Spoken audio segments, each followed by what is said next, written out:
আসসালামু আলাইকুম ওরহমতুল্লাহি ওবরাকাতু। অবহেলিত সুন্নাহর নতুন পর্বে সকলকে আন্তরিকভাবে মোবারকবাদ।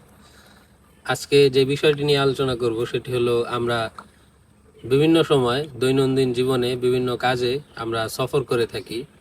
আর রসুল সাল্লাল্লাহু আলাইহি ওয়াসাল্লামের একটি অন্যতম সুন্নত আমল ছিল, তিনি যখন কোথাও সফর করতেন তখন তিনি সফরের উদ্দেশ্যে 2 রাকাত নফল নামাজ পড়তেন এবং যখন সফর শেষ করে কোথাও ফিরে আসতেন তখনও 2 রাকাত সুন্নত নফল নামাজ আদায় করতেন।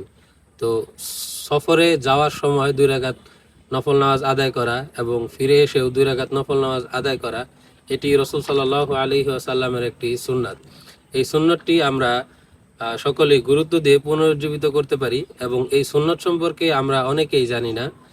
এই সুন্নতটি আমাদের ব্যাপক প্রসার করা উচিত, তাহলে আমাদের সফর খুব সুন্দর হবে এবং পাশাপাশি রসুল সাল্লাল্লাহু আলাইহি ওয়াসাল্লামের একটি সুন্নাত পুনরুজ্জীবিত হবে।